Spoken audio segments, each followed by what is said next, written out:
Description বক্সে link দিয়ে দেবো, সেখান থেকে গিয়ে তোমরা দেখে নিতে পারো। ঠিক আছে, তো দেখো অ্যাক্টিভিটিগুলো শুরু করছি। অ্যাক্টিভিটি 1-এ আছে দেখো, কমপ্লিট মানে সম্পূর্ণ করো দ্য ফলোয়িং সেন্টেন্সেস। ফলোয়িং মানে নিচে দেওয়া, সেন্টেন্সেস মানে বাক্যগুলি। তাহলে নিচে দেওয়া বাক্যগুলি সম্পূর্ণ করো।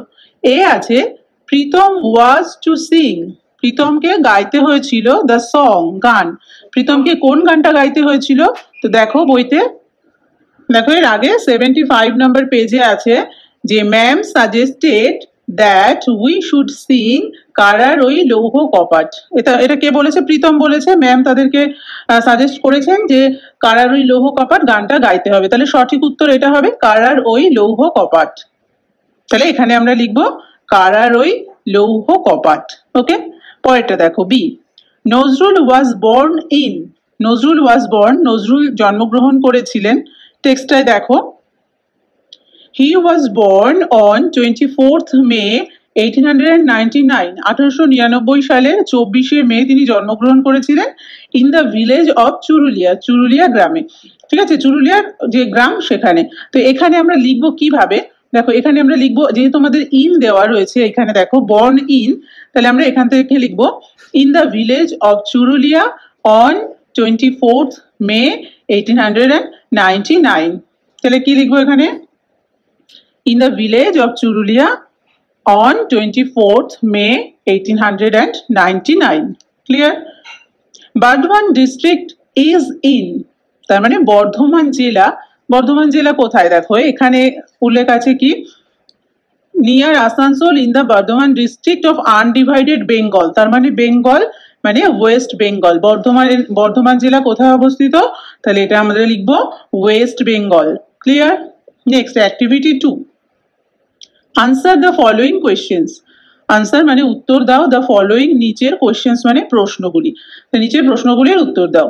দেখো প্রথম প্রশ্ন কি আছে, ওয়াজ ইন্ডিয়া ইন্ডিপেন্ডেন্ট? ভারতবর্ষ কি স্বাধীন ছিল? ওয়েন নজরুল ওয়াজ বর্ন, যখন নজরুল জন্মগ্রহণ করেছিলেন। তাহলে আমরা কি পড়েছি? এই দেখো, he was born at a time, তিনি জন্মগ্রহণ করেছিলেন এমন সময়ে, হোয়েন যখন India was under the British rule, India ছিল ব্রিটিশ শাসনের অধীনে। আন্ডার মানে অধীনে, ব্রিটিশ শাসনের অধীনে ছিল, তাহলে স্বাধীন ছিল না। তাহলে উত্তরটা আমরা লিখবো, দেখো প্রশ্নটা আমি এখানে লিখে নিয়েছি, উত্তরটা লিখবো নো। ওয়েন নজরুল ওয়াজ বর্ন, যখন নজরুল জন্মগ্রহণ করেছিলেন, India was under the British rule, India ছিল ব্রিটিশ শাসনের অধীনে। ক্লিয়ার? পরের প্রশ্ন, name some of the folk plays. Name মানে নাম লেখো, some of the folk plays. Folk play মানে হচ্ছে লোকনাট্য। That young Nazrul had written, যেটা কি ইয়ং নজরুল লিখেছিলেন, যেগুলো তার মধ্যে থেকে কিছু নাম লিখতে হবে, ফোক প্লেস বা লোকনাট্য। তো এখানে দেখো, as a child he was attracted to folk theatre, শিশু হিসেবে তিনি ফোক থিয়েটারের প্রতি আকৃষ্ট হয়েছিলেন। And letter রোট many folk place, লিখেছিলেন অনেক ফোক প্লেস বা লোকনাটক, লাইক দাতা কর্ণ অ্যান্ড কবি কালিদাস। তাহলে উত্তরটা আমরা লিখবো, some of the folk plays, কিছু লোকনাট্য, that young Nazrul had written, যেগুলো কি ইয়ং নজরুল লিখেছিলেন, আর কি দাতা কর্ণ অ্যান্ড কবি কালিদাস। ঠিক আছে, পরের প্রশ্ন দেখো, হু ওয়াজ মানে কে ছিলেন নজরুল টিচার, নজরুলের শিক্ষক। তাহলে নজরুলের শিক্ষক কে ছিলেন? দেখো এখানে, ইন 1910, 1910 সালে নজরুল মেট the revolutionary Nibaran Chandra Ghatak. Revolutionary মানে কি? পার্সন হু রিভোল্টস, মানে যিনি বিদ্রোহ করেন তাকে বলা হয় রিভলিউশনারি বা বিপ্লবী। নিবারণ Chandra Ghatak, who was his teacher. তাহলে তার টিচার বা শিক্ষক কে ছিলেন? নিবারণ চন্দ্র ঘটক। তো উত্তর লিখবো, Do any changes affect my chocolate labels?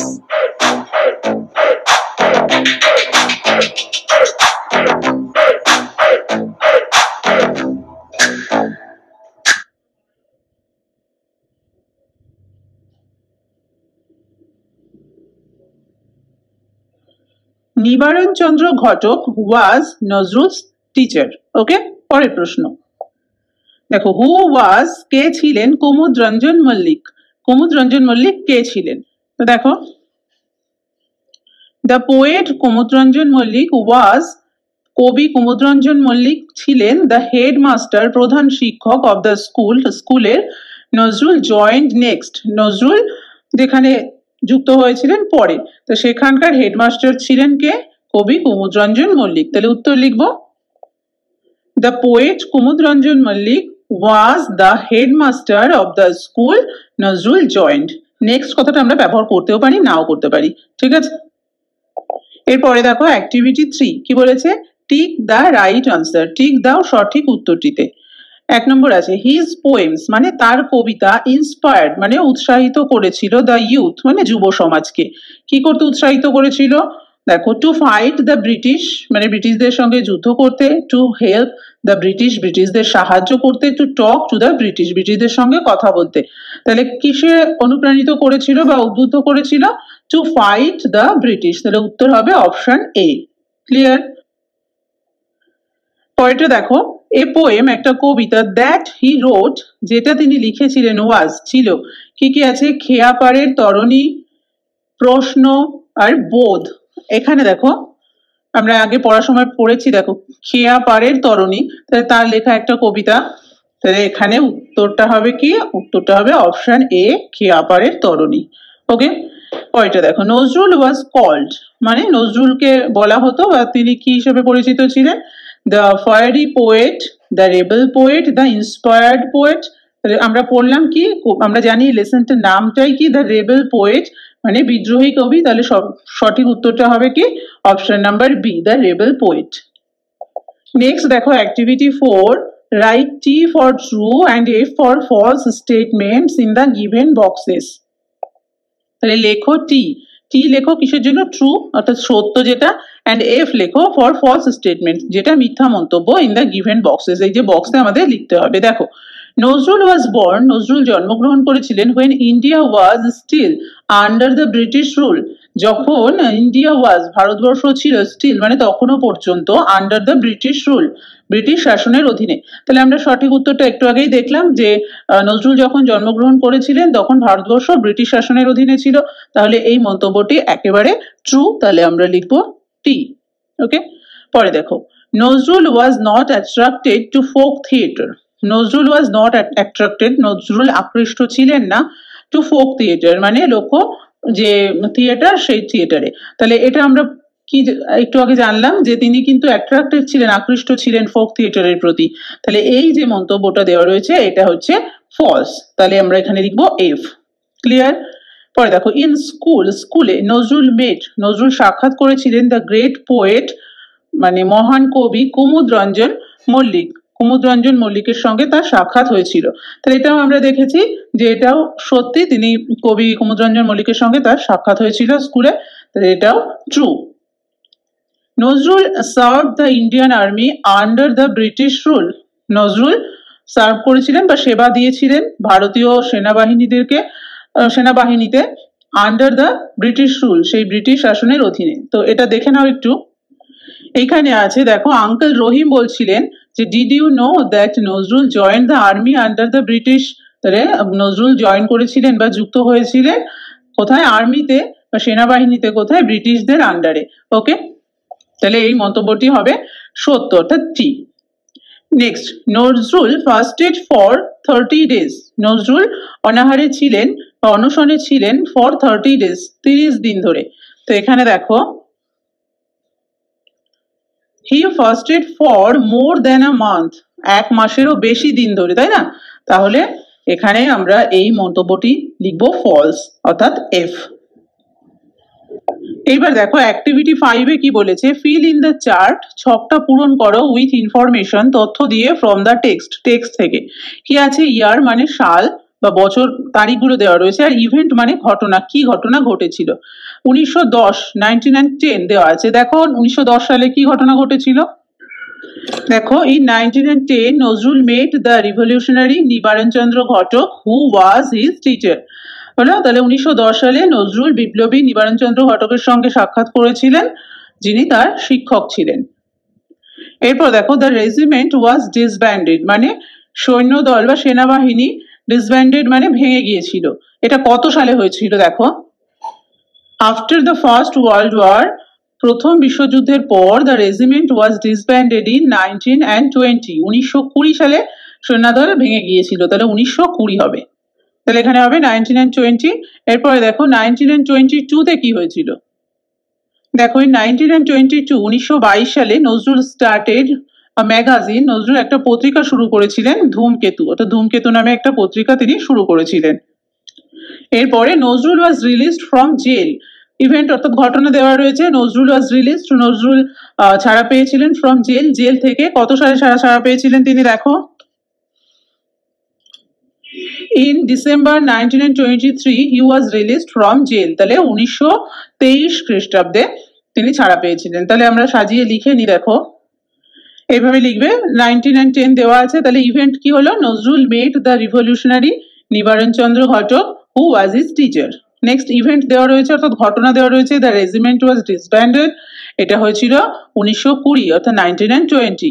Next event দেওয়া রয়েছে নজরুল স্টার্টেড এ ম্যাগাজিন ধূমকেতু, সরি এটা 19 and 20 দেওয়া রয়েছে। 1922 সালে কি ঘটেছিল, ইভেন্ট ঘটনা হচ্ছে নজরুল স্টার্টেড এ ম্যাগাজিন ধূমকেতু। তারপরে কি দেওয়া রয়েছে, নজরুল ওয়াজ রিলিজ ফ্রম জেল, এটা দেওয়া আছে বইতে কত সালে, 1923, 19 and 23। ক্লিয়ার? এরপর দেখো activity 6, answer the following questions, উত্তর দাও নিচের প্রশ্নগুলোর।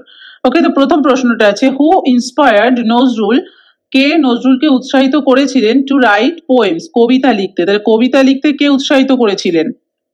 এখানে দেখো প্রীতম জিজ্ঞেস করছিল কি, did Kumudranjan inspire him to write poems, Kumudranjan কি তাকে কবিতা লিখতে উৎসাহিত করেছিলেন। ফাদার কি বলছেন, ইয়েস, তাহলে হ্যাঁ, তাহলে এখানে সঠিক উত্তর তাহলে আমরা কি লিখবো, যে Kumudranjan Mallick inspired him to write poems. তাহলে উত্তর লিখবো আমরা এইভাবে, the poet Kumudranjan Mallick inspired উৎসাহিত করেছিলেন নজরুলকে টু রাইট পোয়েমস, কবিতা লিখতে। বোঝা গেল? পরের প্রশ্ন কি রয়েছে, why did Nazrul have to leave the army, কেন নজরুলকে হ্যাভ টু লিভ ছাড়তে হয়েছিল দ্য আর্মি, মানে সেই সৈন্যদল ছাড়তে হয়েছিল কেন। এখানে আমরা আগেই দেখলাম যে after the first world war, প্রথম বিশ্বযুদ্ধের পর the regiment was disbanded in 19 and 20, 1920 সালে সেই রেজিমেন্ট বা সৈন্যদল ভেঙে গিয়েছিল।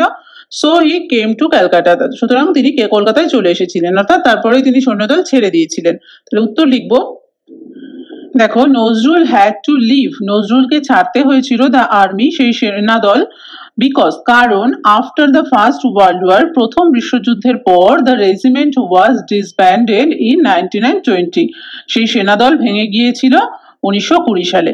ঠিক আছে, ক্লিয়ার হলো? পরের প্রশ্ন দেখো, in which magazine was the poem আনন্দময়ীর Agamani published, in which magazine মানে কোন ম্যাগাজিনে বা পত্রিকাতে ওয়াজ the poem Kabita আনন্দময়ীর Agamani published প্রকাশিত হয়েছিল, কোন এই যে আনন্দময়ীর আগমনী কবিতাটি কোন পত্রিকায় প্রকাশিত হয়েছিল, দেখো একটু, দেখো এই 19 and 22 1922 সালে Nazrul started a magazine, Nazrul শুরু করেছিলেন একটা পত্রিকা, নাম কি ধূমকেতু, ওয়্যার হি পাবলিশড আনন্দময়ীর আগমনী, যেখানে তিনি প্রকাশ করেছিলেন আনন্দময়ীর আগমনী আ পোয়েম, একটা কবিতা। তাহলে আনন্দময়ীর আগমনী কোথায় প্রকাশিত হয়েছিল, ধূমকেতু নামক ম্যাগাজিনে। ওকে, তাহলে উত্তর লিখবো, দ্য পোয়েম আনন্দময়ীর আগমনী ওয়াজ পাবলিশড ইন ধূমকেতু, কবিতা আনন্দময়ীর আগমনী প্রকাশিত হয়েছিল ধূমকেতুতে।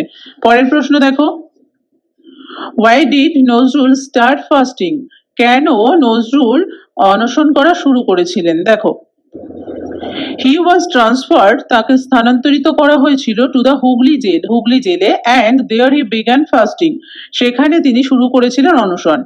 ইট was his way of protesting, এটা ছিল তার কি ওয়ে মানে একটা পথ, কিসের প্রোটেস্টিং, প্রতিবাদের একটা পথ ছিল, against the torture of the British, ব্রিটিশদের যে টর্চার বা তাদের যে অত্যাচার তার বিরুদ্ধে প্রতিবাদের একটা পথ ছিল এই ফাস্টিং।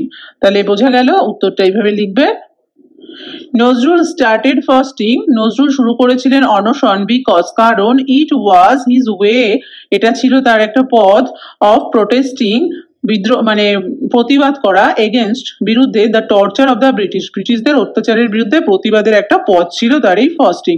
ওকে, এইবার দেখো এখানে বলা হচ্ছে let's learn, let's look at the sentences. এবার এই বাক্যগুলো আমাদের একটু দেখা যাক, তাহলে এগুলো আমরা একটু দেখে নিই। দেখো, after the first world war, প্রথম বিশ্বযুদ্ধের পর, the regiment was disbanded in 1920, 1920 সালে রেজিমেন্ট মানে এই সেনাবাহিনী ডিসব্যান্ডেড, ভেঙে গিয়েছিল। হি ইন্সপায়ার্ড দ্য ইন্ডিয়ান ইউথ, তিনি উৎসাহিত করেছিলেন ভারতীয় যুব সমাজকে টু বোল্ডলি মানে সাহসিকতার সঙ্গে ফাইট, যুদ্ধ করতে, ফর ফ্রিডম স্বাধীনতার জন্য। দেয়ার হি বিগ্যান ফাস্টিং, সেখানে তিনি শুরু করেছিলেন অনশন। এবার এখানে দেখো আফটার, বোল্ডলি, দেয়ার, এগুলো সব আলাদা করে ব্লু কালার দিয়ে হাইলাইট করা আছে, তাই না? তাহলে দেখো যে in sentence A the word after tells us about the time of action. এই যে আফটার বোঝাচ্ছে পরে, কিসের পরে? প্রথম বিশ্বযুদ্ধের পরে, একটা সময় বোঝাচ্ছে। This is an example of adverb of time, এটা বোঝাচ্ছে অ্যাডভার্ব অফ টাইম, সময়ের অ্যাডভার্ব। অ্যাডভার্ব কি? অ্যাডভার্ব হচ্ছে যে অন্য কোনো, অ্যাডভার্ব একটা পার্টস অফ স্পিচ যে কিনা অন্য কোনো ভার্ব বা অ্যাডজেক্টিভকে বর্ণনা করে, ঠিক আছে? তাহলে এটা হচ্ছে অ্যাডভার্ব অফ টাইম। আফটার মানে হচ্ছে পরে, ওকে? তো পরেরটা দেখো, in the sentence B, B number সেন্টেন্সে the word boldly tells us about the manner of action. এই যে বোল্ডলি যে শব্দটা, এটা আমাদেরকে বোঝাচ্ছে কি? ম্যানার অফ অ্যাকশন, মানে কাজের ধরন বোঝাচ্ছে। কিভাবে? বোল্ডলি, সাহসিকতার সঙ্গে, তাহলে একটা কাজের ধরন বোঝাচ্ছে। This is an example of adverb of manner, এটা বোঝাচ্ছে adverb of manner. Next, in the sentence C, C number সেন্টেন্সে দ্য ওয়ার্ড দেয়ার, দেয়ার কি বোঝাচ্ছে? About the place of action, কাজের জায়গা বোঝাচ্ছে। This is an example of adverb of place, এটা বোঝাচ্ছে কি? অ্যাডভার্ব অফ প্লেস, অর্থাৎ জায়গার অ্যাডভার্ব বোঝাচ্ছে। এবার আমাদের অ্যাক্টিভিটি 7 করতে হবে। দেখো 7 এর এ তে কি বলেছে? Underline the adverbs in the following sentences. এই যে বাক্যগুলোতে কোনটা কোনটা অ্যাডভার্ব রয়েছে আমাদেরকে আন্ডারলাইন করতে হবে। Group them under adverb of manner, adverb of time and adverb of place. তাদেরকে কি করতে হবে? দেখো অ্যাক্টিভিটি 7 এর বিতে adverb of time, adverb of manner, adverb of place, এগুলো আমাদেরকে সিলেক্ট করে এখানে লিখতে হবে, ঠিক আছে? তাহলে প্রথমে দেখো, now I will go to school, এখন আমি স্কুলে যাব। এখানে দেখো নাও, অর্থাৎ এই যে নাও মানে বোঝাচ্ছে এখন, কখন? এখন। তাহলে এটা কি বোঝাচ্ছে? সময় বোঝাচ্ছে, আমার স্কুলে যাওয়ার সময় বোঝাচ্ছে। তাহলে এটা কি হলো? Adverb of time, okay? Next, he sat beside me, he sat সে বসেছিল, বিসাইড মি আমার পাশে। তাহলে কোথায় বসেছিল? আমার পাশে। এখানে যে বিসাইড, বিসাইড বসেছিল, বিসাইড মানে পাশে, এটা হচ্ছে অ্যাডভার্ব অফ প্লেস মানে জায়গা। He will watch a play, সে এই একটা নাটক দেখবে, টুমরো আগামীকাল। তাহলে কখন দেখবে? আগামীকাল। তাহলে এটা সময় বোঝাচ্ছে, তাহলে এটাও adverb of time. Next, she eagerly waited for the result, say eagerly মানে খুব আগ্রহ সহকারে ওয়েটেড অপেক্ষা করছিল, ফর দ্য রেজাল্ট ফলাফলের জন্য। তাহলে কেমন ভাবে অপেক্ষা করছিল? eagerly বা আগ্রহ সহকারে। তাহলে eagerlyটা হবে হচ্ছে অ্যাডভার্ব অফ ম্যানার, কেমন ভাবে, অর্থাৎ ম্যানার, ধরন। Next, the train moved slowly, ট্রেনটা চলে গিয়েছিল স্লোলি মানে ধীরে ধীরে, out of the station, station থেকে বাইরে, মানে স্টেশন থেকে ধীরে ধীরে চলতে শুরু করেছিল। কেমন ভাবে চলতে শুরু করেছিল? স্লোলি। তাহলে এটাও দেখো অ্যাডভার্ব অফ ম্যানার, অর্থাৎ কেমন ভাবে। We won the match yesterday, we won আমরা জিতেছিলাম, দ্য ম্যাচ, ম্যাচটি ইয়েস্টারডে গতকাল। তাহলে আমরা জিতেছিলাম ম্যাচটি কবে? জিতেছিলাম গতকাল। তাহলে ইয়েস্টারডে অর্থাৎ এটা একটা কি বোঝাচ্ছে? সময়, adverb of time, clear? Come here এখানে এসো, কোথায় এসো? এখানে। হিয়ার এটা হচ্ছে place, adverb of place. I shall gladly do it, আমি খুব আনন্দ সহকারে এটা করব। কেমন ভাবে করব? গ্ল্যাডলি, আনন্দ সহকারে। তাহলে অ্যাডভার্ব অফ ম্যানার। তাহলে এগুলো হচ্ছে অ্যাডভার্ব, বোঝা গেল। এবার আমরা এখানে একটু দেখো, এখানে করে নেব কি? Adverb of time. তাহলে অ্যাডভার্ব অফ টাইম আমরা কি কি পেলাম? টাইম দেখো, নাও মানে এখন, টুমরো আগামীকাল, ইয়েস্টারডে মানে গতকাল। তাহলে এগুলো হলো সময়। তাহলে অ্যাডভার্ব অফ টাইমে আমরা লিখবো। এবার অ্যাডভার্ব অফ ম্যানার মানে ধরন, কি কি কি কি ভাবে, সেটা হচ্ছে eagerly মানে আগ্রহ সহকারে, স্লোলি ধীরে ধীরে, গ্ল্যাডলি আনন্দ সহকারে। তাহলে এই তিনটে, এগুলো হচ্ছে কি হলো? এটা হচ্ছে adverb of manner. Adverb of place অর্থাৎ জায়গা বোঝাচ্ছে কি? বিসাইড পাশে, আর একটা কি আছে দেখো, হেয়ার মানে এখানে। তো এগুলো হচ্ছে অ্যাডভার্ব অফ প্লেস। ক্লিয়ার হলো? এবার দেখো এখানে let's learn the use of the coloured words. এখানে কালার্ড ওয়ার্ডস এর ব্যবহার আমাদেরকে জানতে বলছে। কি বলছে? In fact he also started writing poems, যাই হোক তিনি কবিতা লিখতে শুরু করেছিলেন, and songs to voice his protest, মানে তার যে প্রতিবাদের ভাষা জানানোর জন্য কবিতা এবং গান লিখতে শুরু করেছিলেন তার প্রতিবাদের ভাষায়। দেন তারপর লেটস হিয়ার ইউ সিং, মানে এবার তোমাকে গান গাইতে শুনি। দেখো এখানে ইনফ্যাক্ট, দেন এগুলোকে কি বলা হয়, এগুলোকে বলা হয় লিঙ্কার্স, মানে সংযোগ সাধন করছে। ওকে, দেখো in the sentences the coloured words link the sentence to the previous ones, এই যে সেন্টেন্স গুলোকে অন্য একটা বিশেষ মানে আগের সেন্টেন্সের সঙ্গে একটা লিঙ্ক করছে, কানেকশন তৈরি করছে। In the passage such words the linkers, এই ধরনের শব্দকে বলা হয় কি linkers. They link one idea to the other, মানে অন্য একটা ধারণাকে অন্য একটা ধারণার সঙ্গে যুক্ত করছে, তাদেরকে বলা হয় লিঙ্কার। দেখো আমরা পরের অ্যাক্টিভিটিটা করলে আরো ক্লিয়ার হয়ে যাবে আমাদের কাছে। দেখো অ্যাক্টিভিটি 8-এ আছে let's learn how to paint pots. এবার আমরা শিখি কিভাবে একটা পট বা পাত্রকে পেন্ট করতে হয়, কালার রং করতে হয়। ঠিক আছে, এখানে দেখো কিছু লিঙ্কার্স দেওয়া রয়েছে, অর্থাৎ কি কি আমরা ব্যবহার করব। অ্যাট ফার্স্ট মানে প্রথমত, দেন তারপর, অ্যাট লাস্ট শেষ পর্যন্ত, নেক্সট তারপর, দেয়ার আফটার মানেও তারপর। তাহলে প্রথমে কি করতে হবে, দেখো এ পট ইজ বট, মানে একটা পাত্র কেনা হয়েছিল, তাহলে এ পট ইজ বট মানে তারপরে এখানে কি হবে, প্রথমে এটা আমরা করছি, তাহলে at first a pot is bought, at first দিয়ে আমরা একটা লিঙ্কার যোগ করে দিলাম, at first a pot is bought. তারপরে it is washed with water, এটাকে কি করা হয়, জল দিয়ে ধোয়া হয়, it is washed with water. তাহলে দেন তারপরে it is washed with water. Next কি করা হয়, it is dried in the sun, এটাকে শুকনো করা হয় রোদে। তারপরে আমরা ইউজ করব কি, এখানে নেক্সট ইউজ করব, next it is dried in the sun. It is painted, তারপরে এটাকে রং করা হয়, it is painted. Thereafter it is painted হলো। নেক্সট হচ্ছে polish is applied to make the surface shiny, তারপরে সারফেস মানে বাইরেটাকে শাইনি চকচকে করার জন্য পলিশ অ্যাপ্লাই করা হয় বা প্রয়োগ করা হয়। তাহলে এখানে অ্যাট লাস্ট শেষ পর্যন্ত, তাহলে অ্যাট লাস্ট ইউজ করবো, at last polish is applied to make the surface shiny. তাহলে লিঙ্কার্স গুলো কিভাবে অ্যাড করতে হয়, আশা করছি এই প্যাসেজটা এই লাইনগুলো করার পরে আমাদের ক্লিয়ার হয়ে গেছে। ওকে, পরের অ্যাক্টিভিটিতে চলো। অ্যাক্টিভিটি 9 কি বলেছে, রাইট 8 সেন্টেন্সেস, লেখো 8টি বাক্য অ্যাবাউট দ্য চাইল্ডহুড, শিশু শৈশব সম্পর্কে কার, অফ রবীন্দ্রনাথ টেগর, রবীন্দ্রনাথ ঠাকুরের শৈশব সম্পর্কে 8টা লাইন লেখো। হেয়ার আর সাম পয়েন্টস, এখানে কটা পয়েন্টস দেওয়া রয়েছে দেখো। বর্ন অন 8 মে 1861, 1861 সালের মেয়ের 8 তারিখে তিনি জন্মগ্রহণ করেছিলেন। Did not enjoy formal schooling, যে সাধারণ যে স্কুল জীবনযাপন তিনি সেটা উপভোগ করেননি। ওয়াজ টট অ্যাট হোম, তাকে বাড়িতেই পড়ানো হতো। ম্যাথমেটিক্স টিচার ওয়াজ অঘোরবাবু, অঘোরবাবু ছিলেন তার অঙ্কের teacher. Use to play in the verandah, তিনি বারান্দায় খেলতেন। Role playing as a teacher, একজন শিক্ষক হিসাবে তিনি ভূমিকা পালন করতেন সেই খেলার সময়। Taught the railing birds, railing এর যে রেলিং গুলো থাকে না সেইগুলোকে তিনি পড়াতেন, as if they were students, যেন মনে হতো ওগুলো তার ছাত্রছাত্রী। নেক্সট একটা কনক্লুশন অর্থাৎ উপসংহার আমাদের লিখতে হবে। তাহলে কটা লাইন লিখতে বলা হয়েছে, 8টা লাইন লিখে ফেলি। দেখো দেখো the childhood of Rabindranath Tagore, Rabindranath Tagore was born on 8th May in 1861, তাহলে রবীন্দ্রনাথ ঠাকুর জন্মগ্রহণ করেছিলেন মে মাসের 8 তারিখে 1861 সালে। হি ডিড নট এনজয়, তিনি উপভোগ করেননি ফর্মাল স্কুলিং, এই সাধারণ স্কুল জীবন। He was taught at home by private tutors, he was taught তাকে পড়ানো হতো অ্যাট হোম বাড়িতে, বাই প্রাইভেট টিউটর্স মানে যে ব্যক্তিগত যে শিক্ষক রেখে পড়ানো হয় তাদেরকে দিয়ে পড়ানো হতো। অঘোরবাবু ওয়াজ, অঘোরবাবু ছিলেন হিজ ম্যাথমেটিক্স টিচার, তার অঙ্কের মাস্টারমশাই। হি ইউজ টু প্লে, তিনি খেলা করতেন। ইন দ্য বারান্দা, বারান্দায় তিনি খেলা করতেন। He use to play the role of a teacher, তিনি ভূমিকা পালন করতেন একজন শিক্ষকের।